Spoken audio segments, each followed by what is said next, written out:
Welcome,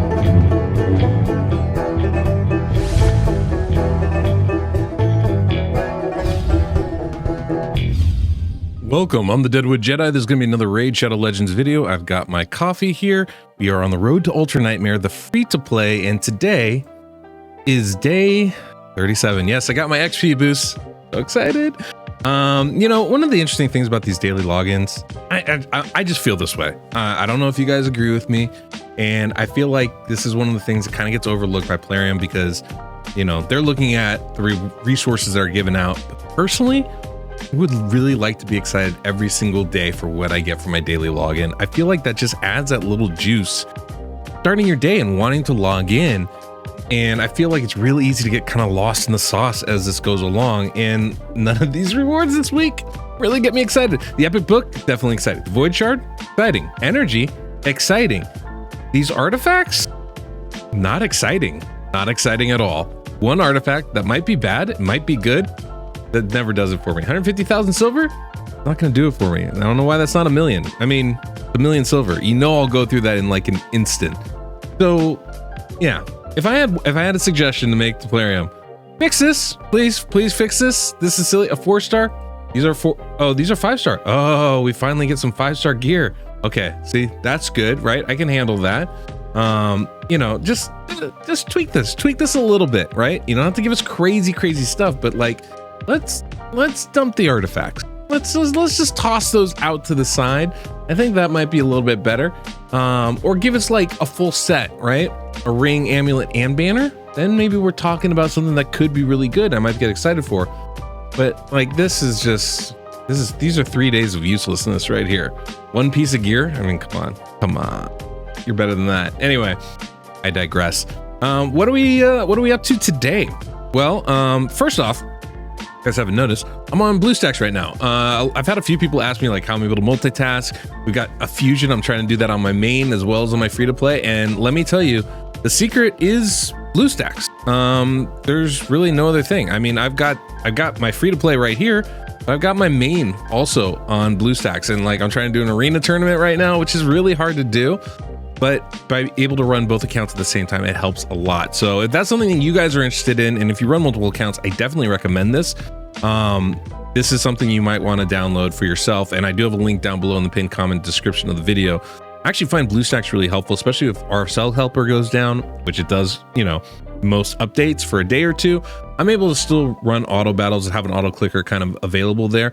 And I can use it for other mobile games. So pretty much every other mobile game I'd play is going to be on BlueStacks for me because it allows me to do that on my computer, which is really helpful. So I do recommend checking that out. So a little digression with that. But yeah, let's focus on what we're talking about today. So the big thing right now is we're in the middle of an arena tournament here. And as you can see, I've been progressing pretty good, right? It's not hard to do. You just have to do it every day. And right now we do have some other stuff. I'll go collect that after this. But right now we are actually all the way up into gold 4, which I think is pretty darn impressive. And the reason why gold 4 is such a big thing to get to, right? Like silver 4 was great. We were able to farm freely. We were able to do all of our runs every day. It wasn't an issue. But then gold 1 through 3 became really tough, where we're having to really pick and choose our battles. But it's pretty easy to continue climbing, if not fast, at least consistently. And the big reason why is I'm just refreshing and looking for 1 or 2 battles I can win. And basically those are battles like this, where there's a single arbiter there and I can just go in and go, okay, well, I'm gonna win this fight. I don't have to worry about it. It's just one champion, right? They're putting up a nominal defense so they can stay lower in the standings, and we're gonna climb. And this has a lot to do with the way arena works, where you can lose, I believe, now correct me if I'm wrong in the comments, but I'm pretty sure you can lose a maximum of 10 fights a day. That means after 10 fights, you're not falling in the standings anymore. After 10 losses, I should say. And so even though my team may be not the toughest team in the world, it looks intimidating from like just a visual perspective, right? Because look at my defense, right? I got Elva, I've got Rhonda, I've got Jareg, I've got Deacon. It looks pretty tough, and it's actually a lot tougher than people might think. If I look at my defense, I'm gonna get a win every once in a while here. It's not the worst thing in the world that I have going on, but it doesn't really matter whether I win or not, because I'm only going to lose a maximum of 10 fights. And so the key is just outpacing the losses, right? So I just need to refresh, make sure I don't lose any offensive fights. That'll mess me up. But generally, just be patient, look for the easy wins, and then refresh and look again. And, you know, it refreshes itself every 15 minutes or 10 minutes or something like that. So I can, you know, go ahead and periodically, as I'm logging in throughout the day, just look for more fights, right? I got another refresh here in 30 seconds or so. And so as soon as that happens, I can refresh, see what else is available, and try to find a good fight to win. And my team is strong enough now. And like, you know, I've told you guys, you know, it's about crafting your team. Make sure you got your speed booster going into your debuffer, going into your damage. And we have that, right? I've got Elva going first, and then Deacon goes and puts decreased defense, and Rhonda comes ahead and nuke. Then I do have an option on the last, you know, champion. I can bring in Venomage for heal reduction. I can bring in Ugo for block buffs. I can bring in Jareg just for some extra protection, or even bring in somebody like Elhain for a little bit extra damage, right? So I have options as far as my approach goes, and that will actually allow me to snipe a couple of fights here and there. Now, I have to be real careful and real judicious on which teams I aim for when I do that, right? But I can do that and do so fairly effectively. I won't win them all, but I can snipe a win or two. This might actually be a decent one. This is gonna be a hard one, but we could try it, right? But this is kind of the approach that I would take. I probably should have brought in Ugo now that I think about it. That's okay. It's okay. But one of the great things is right now, since everybody's getting Rhonda as your login champion, you have really good options as far as like how to approach this, because I can lock in somebody, somebody's skills, and that's actually pretty massive. Now I can go ahead and nuke, but I know I won't kill anybody. I might kill Fenax. That's a possibility. Martyr definitely scares me with the counterattack, and then of course Sill's going to be reviving people. So all those things are a little bit terrifying. I need to be careful about, you know, the best approach for this. And so that's one of the things I'm definitely going to be looking at here, is what is the best way.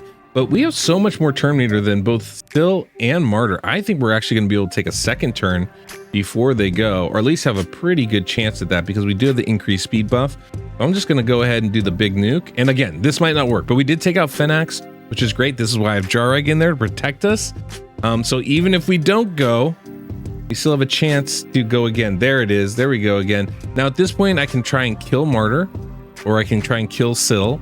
I think for this, I can lock down Sill's skills. That means no healing.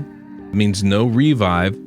But then she would have to be next, and Martyr's going to put up the counterattack. I don't want that counterattack going up, so we're going to take out Martyr here. And now I do know Sill is going to go ahead and revive everybody, which is going to be a bit annoying. That's okay. We'll deal with that. But I think at this point, I have such an advantage here that I can ride that advantage, hopefully, to victory. Even though they have more legendaries than me, even though they have generally what I would consider better champions than me, I have the opportunity still to win this fight. And so if you craft your team right, you can still, you know, give yourself a really good chance to win these fights. This is going to work out great because, oh no, the revive's about to happen. Dang it. I thought I could get away with it. The problem is, of course, is that revive ability of hers. I don't know that we're going to have a good chance to be able to come in. It's possible we might be able to kill her if Rhonda can go fast enough. And because of the increased speed buff, there's a chance. There we go. Can we take her down? Boom. She's down. Now it's over. Now it's over. I can click auto. I know I'm going to win. They don't have any revive left. It's over. And that's how we do it, right? And so we're able to kind of slowly progress ourselves. So I won 3 fights out of this 10, or 2 fights out of this 10. I won 2 out of the previous 10. So we are moving along. And that's kind of what you want to do. And the great part about being in gold 4, which I've been finding, and what I hear in gold 5, is that there's a lot more of these one-man, I just want to lose kind of defenses. At these stages, people are a lot, more in tune with the game generally. These are people that play every day. They understand how this works. They can only lose so many fights, and that by losing those fights, you stay in a place where it's easier to farm your daily medals.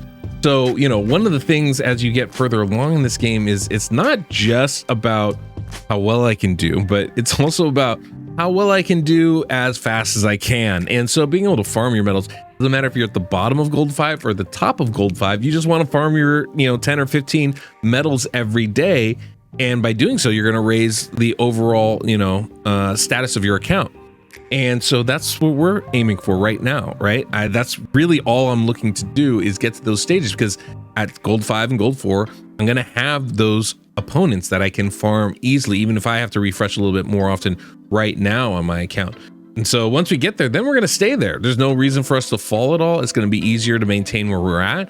I believe Neva in our clan actually got into platinum accidentally, you know, so this is going to be important. Being able to do your arena every single day is really important. It's one of your daily missions. I mean, it's literally every single day, fight 5 classic arena fights, right?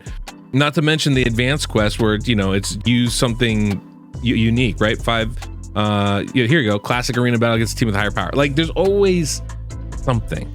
And so being able to approach that something in a positive way is really good. And so, yeah, arena, we're doing really well right now. I'm very happy with it, and that's an approach we're gonna want to maintain as much as we can. Hey, just a friendly reminder, if you haven't already, take a moment and hit that subscribe button as well as that notification bell so you don't miss the next one of these videos that comes out. And of course, if you guys need help with your account, you can go to my website, DeadwoodJedi.com, where I'll be happy to look at your squad and make whatever improvements are needed to be made. But, you know, when I'm doing that, I still want to play my own account. That's why I use BlueStacks, which you'll find linked down below in the pinned comment and description of this video. BlueStacks is a great way to run multiple instances of the game on your computer at the same time. And if you enjoyed today's music, we have that SoundStripe link down below in the pinned comment and description of this video as well. Use code DeadwoodJedi, save 15%. Okay, look at that. Those arena fights took us up to the top. We were able to get our last reward in there. That's great. I don't think we're going to be able to compete enough to really get any of the bonus rewards, right? We're just out of that. I'm going to keep playing, of course, and keep trying to do as many arena fights as I can just for the medals for my Great Hall, but that's not really a concern. The Spider, we ended up finishing second. First place just kind of wailed out on us, and I'm like, that's fine. Like I said, actually it said in the video, I wasn't expecting to get super far, but we're able to get that Ancient Shard, some Relentless gear, which definitely is a positive thing, and we got the 5-star chicken for the full rewards, which is great as well. So generally, we've been doing pretty darn good here. We look at Clan Boss. Again, Nightmare and Brutal is like on lock right now. We have just absolutely killed it. 2 key, very easy 2 key on Nightmare. I'm very happy with that. And a very easy 1 key on Brutal. I think we did 44 million on Nightmare yesterday, and we did 28 million on Brutal. So we're definitely in a good space right now as far as our progression goes with both of these. And I'm feeling very confident about this. I feel like we are, you know, definitely moving in the right direction. Even, you know, I know we're not there for Ultra Nightmare. I know we're a long way from that. But right now, our Nightmare approach is looking very good. And I'm really, really happy with that. I know some of you guys are going to be asking, what were the stats on your arena champion? So this is Rhonda, right? You can see 3,700 attack. Obviously, bumping that up would not be bad. And I am a little bit at a crossroads. I need to bump her defense and her HP for Clan Boss. Just facts. But I don't really want to lessen her attack at all. So at this point with her gear, as it's going to be with most of our gear on our Clan Boss champions at this point, obviously speed tuning is going to be a huge, huge help for us. And I think we're going to need to do that in order to get into Ultra Nightmare performance-wise. But the other big thing is going to be getting their defense and HP levels to a point that is more reasonable for the content we're doing, right? And so we're still a ways with that for Rhonda. And eventually I think I might have to, my next 6-star might actually end up being Genbo, because I might have to replace my arena nuker with Genbo. I might have to replace Rhonda with Genbo for arena. The main reason being that while Rhonda's outstanding, I'm probably going to need to completely rework her gear in order to make her work for Clan Boss. And so right now she's like all offense, right? She's very much focused on arena as far as like her approach, her damage and stuff like that. But I think for Clan Boss, I'm going to have to rework a lot of this. She's going to need about 1,000 more defense, another 4,000 or 5,000 HP just to be passable, really. And so it's going to take some work, right? You know, right now we have a ring with defense main, but attack is a substat. I'm going to need to make this defense main with defense and HP substats. I've got a defense amulet on. This is actually pretty good. I'll probably keep this. I've been really wanting to put this crit damage one on, but again, we're not surviving as it is on Clan Boss, and that's a big part of where my focus is, obviously. I've been talking on and on about getting an accuracy banner, and even though this one has nice speed on it, accuracy banner is probably where I'm going to have to be at in order to get the brimstone to land on Ultra Nightmare. And so there's going to be some replacements here, right? This attack chest is going to end up being defense probably, or HP, but either one is going to need the other as a substat is my guess. I love these boots. These boots are amazing, outstanding, and almost irreplaceable. So that might just have to stick, but we'll be obviously switching from like a fatal set to something, maybe even accuracy set, perception set, speed set, or something else like defense or HP or something like that. And yeah, I'll be replacing this, so we hopefully can get something with more defense and HP substat rolls. Those little things are going to matter a lot. I'm hopeful I'm going to be able to keep these crit damage gloves on her. I don't know that that's going to be possible, right? But she does do really good damage for us, and I'd like to maintain that, but that might be a next step kind of thing with her and Clan Boss. So one of the things I could do is swap these for crit rate. And that might be really beneficial for us, right? That might be the move that we end up doing, is swapping her crit damage gloves for crit rate gloves. We lower our damage potential on the raw side of things, but then we raise our survivability all across the board elsewhere. So these are the considerations that I'm having to make right now as far as the approach goes. My Elva, as you all know, is very fast, 263 speed at this point, 3,000 defense, 50,000 HP. These are great survivability stats right now for where we're at. Compared to everybody else, I think we're in really good shape there. And so I know I can usually take a hit or two and survive. My Elva can, not always, but most of the time. And so she's like just really, really good, giving us that speed buff aura, the speed buff, excuse me. She does give us an aura, as well as a block debuffs. Both of those are fantastic. We've got Deacon over here. Now my Deacon's pretty solid, but I would obviously love to get that speed up. The defense is low, the HP is very good. Accuracy is a little bit on the low side. So one of the things I'd like to do with Deacon is swap this. This is an accuracy banner, yeah. So that's not bad. But I'd like to get his Deacon's speed up, and I'd like to get Deacon's accuracy up. So if I can do that, that would be really nice. Obviously, you need the gear for it. And then Jareg is the tank. Jareg just protects us in case we don't kill him on the first way through. But ideally, what I'd be doing is I'd probably have both Genbo and Rhonda in there. So we have two approaches. I can use Rhonda to lock down an enemy, and then Genbo to nuke down the enemy. And that would be fantastic. And then Rhonda can come back around and hit them all again. We'd be running probably with obviously Genbo as our lead speed champion. But we'd be getting the actual boost from Deacon, I guess from Elva right now, just because she's so much faster than everybody else. But potentially we'd actually swap out Elva and bring in maybe a Dahi or an Ugo, somebody to actually, make sure that we get the decreased defense regardless of affinity. And so that would be a really nice little change of pace for us. And I think that's where we would want to get to, but we don't have to be there right away, right? There's no super rush to get there. These are just the things that I'm thinking of as I go forward, and I'm always trying to constantly plan my next step, whether it's arena, whether it's Clan Boss. What is the next thing I want to do? Where do I want to get to eventually with the team that I have?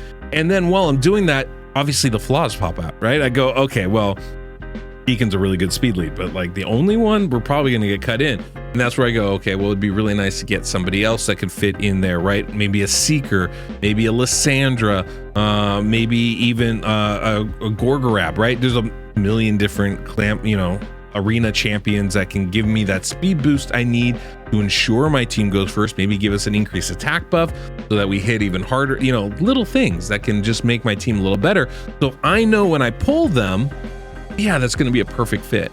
Understanding the flaws of your team will also help you pick the right fights. That's a pretty basic approach, right? Like, oh, of course, I have the speed champions right now, but what am I missing in this team, right? I know I have Elva going first. I know I have Deacon in there. I have Rhonda, but I also know that really what I would love to have is that second nuker, right? So I'd love to have Genbo or Dahi up at 6-star so they can actually knock out the enemy, in one blow, and I don't have to take multiple turns, right? That would be really nice, but we don't have that, obviously, right? So these are the little things that I'm going, okay, how can we improve? What can we do? So as I get better gear, to get better champions, I can constantly improve the team. So yeah, we took a little arena turn today. Hopefully you guys enjoyed that. Just a quick little chat about my arena squad and how my approach is, and hopefully that's helpful to you guys. And yeah, Road to Ultra Nightmare. We're running along it. We're running along it. Getting closer. Guys, thanks for stopping by. Until next we meet, the Deadwood Jedi.